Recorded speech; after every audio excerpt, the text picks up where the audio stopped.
Mr.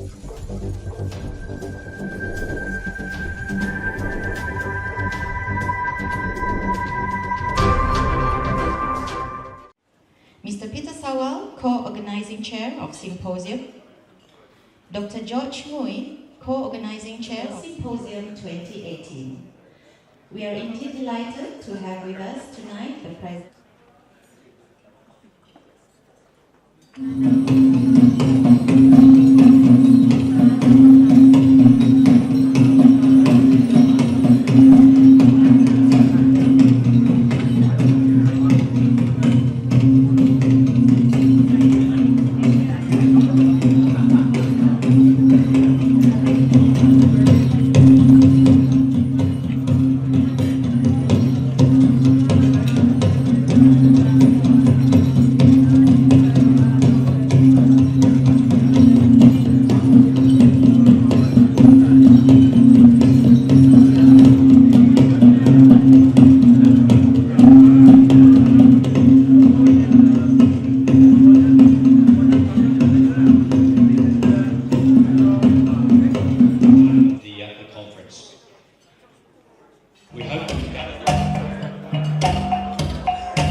I would also like to congratulate the NREB and Swinburne University of Technology, Sarawak for being able to convince the international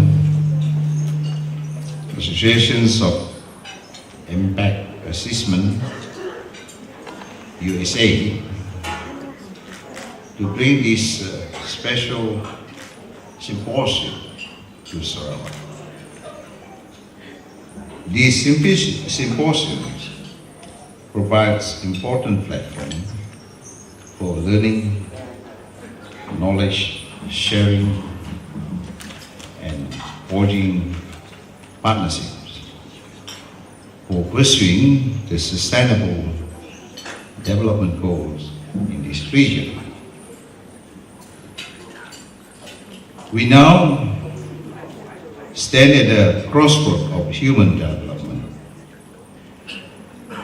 having acquired more knowledge and technologies than ever before in building healthier and more peaceful societies. At the same time, we are witnessing unprecedented expansions of economic growth and infrastructural development, which have resulted in income and social inequality, growing gap between rich and poor, which threaten environmental degradation across Asia.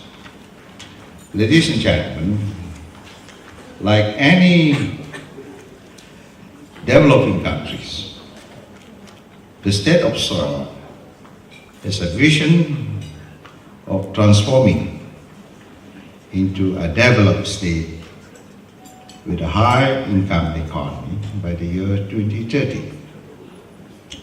By leveraging on digital technologies and in line with the UN Sustainable Development Goals.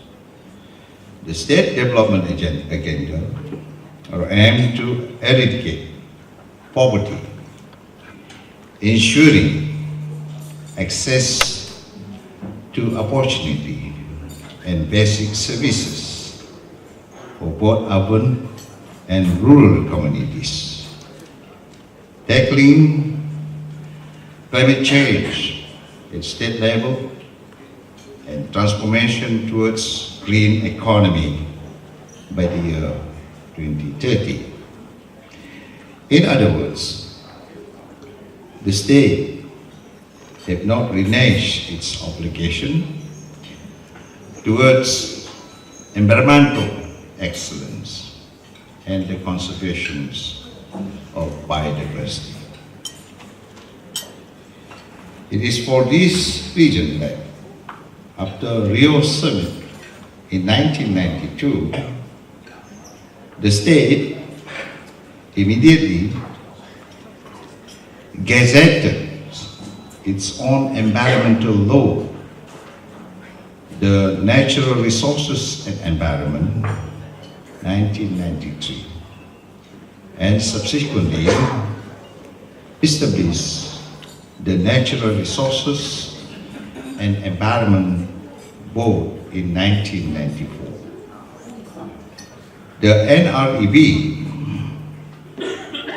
role is to enforce environmental compliance for all development activities in the state, to ensure that emerging environmental issues are properly addressed and mitigated. Ladies and gentlemen, as this symposium provides forum for discussion and sharing of experiences on the implementations of impact assessment in many parts of the world, we in Sarawak too would like to shape, learn, and enhance our environmental impact assessment process. The implementations of AIA process in Sarawak have to a greater extent have succeeded in tackling emerging environmental issues and reduce any adverse impact of development to the state's environmental ecosystem, to encourage greater public participation. The state also introduced the social and environmental impact assessment for many sensitive and mega projects implemented in the state, such as the hydro dam project, industrial parks at Samalaju in Bintulu, and the Pan-Borneo Highway project, to name a few. As a way forward to enhance environmental stewardship within the private sector, the state also introduced self-regulation under the Natural Resources and Environment Audit Rules 208. Under this rule, developers are required to carry out internal audit to determine the status of compliance to the AIA terms and approval condition issued by NREB and to be externally audited by the party. The state have provided and equipped enforcement agencies like NREB with adequate resources and trained manpower to carry out enforcement work and to deter any illegal activities that undermine and threaten environmental integrity of the state. Ladies and gentlemen, as a responsible government, the state has always been fair and people-oriented, irrespective of race, culture, and religious background. Let me outline a few significant and noble efforts carried out by the state government of Sarawak. Recognizing the importance of biodiversity conservation, the state is committed to gazette about 1 million hectares of biodiversity hotspot areas under totally protected areas by the year 2020.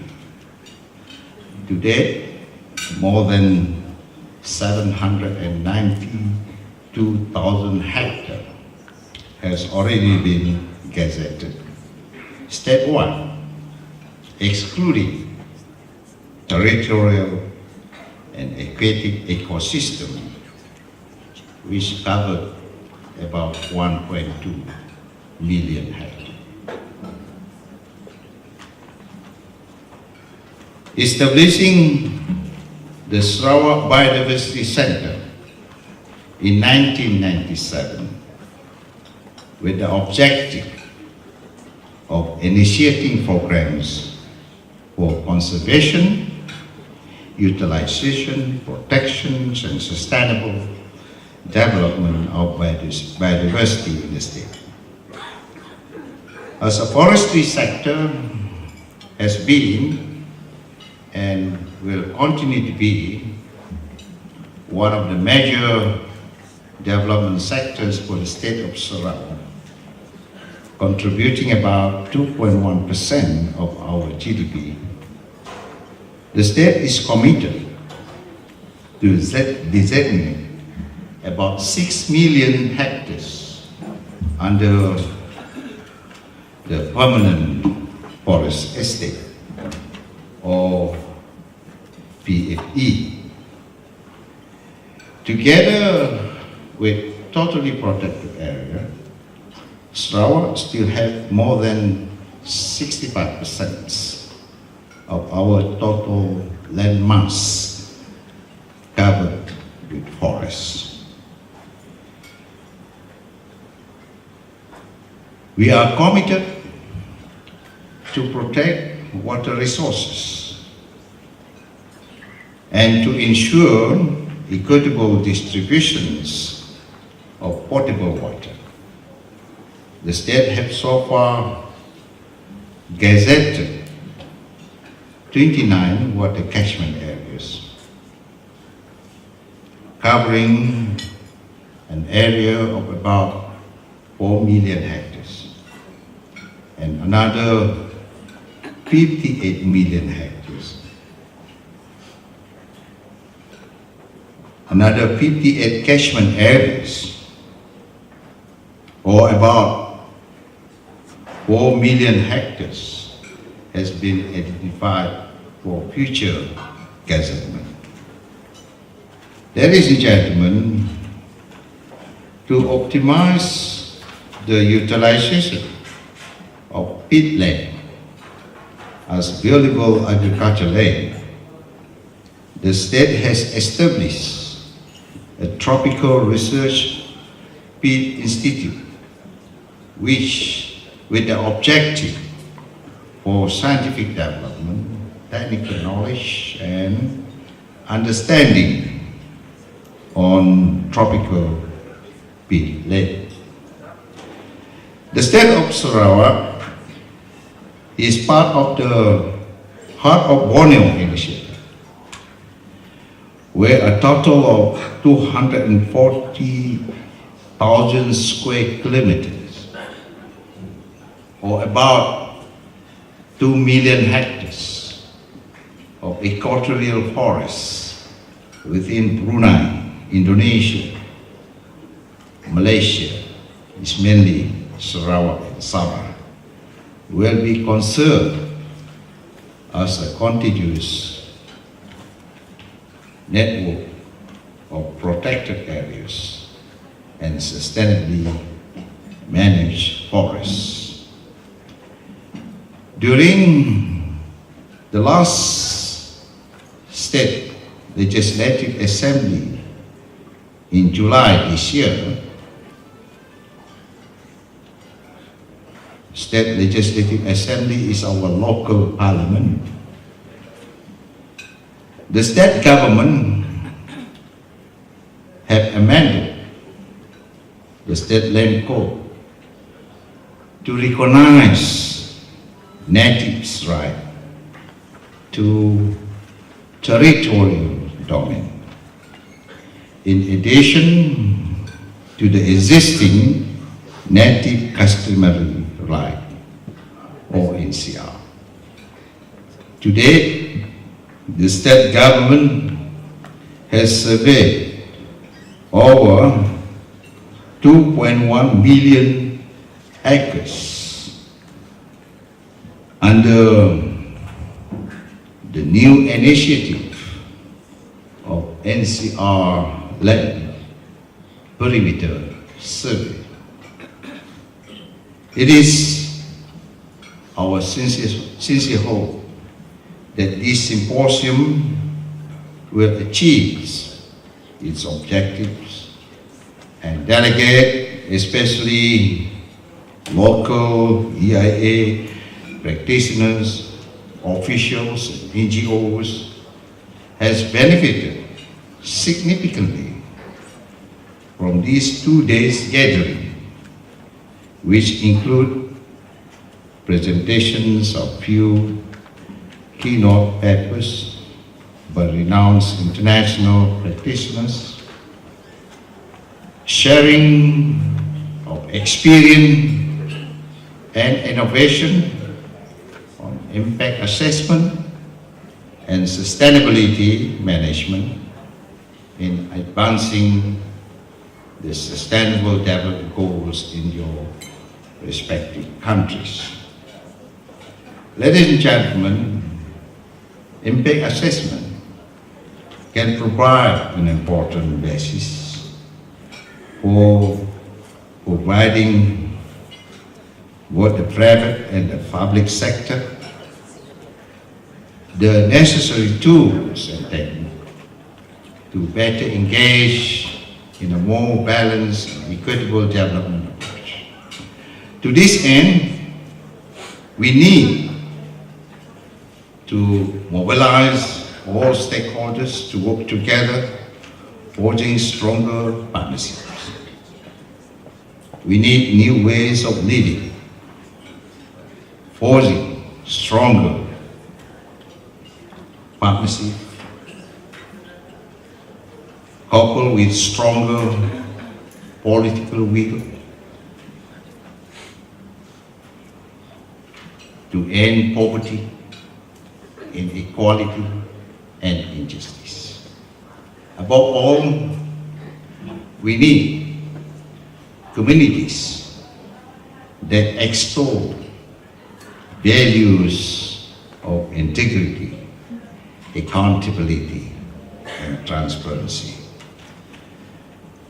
Ladies and gentlemen, I hope your short stay here in Sarawak will leave lasting memories, and we welcome you back to Sarawak for a longer stay.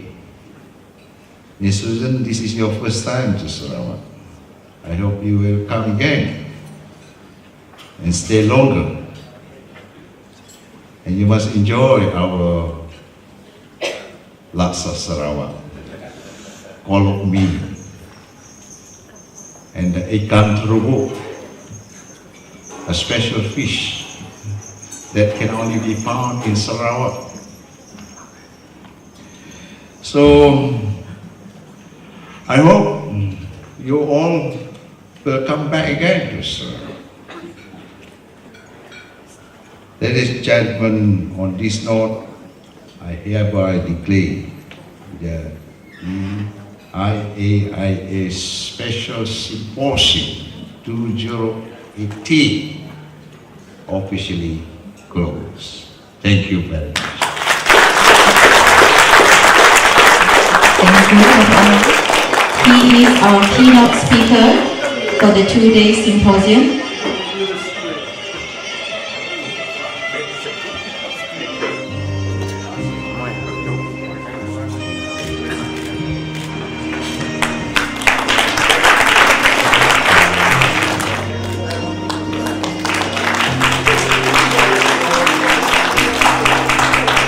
Next, Dr. Awang.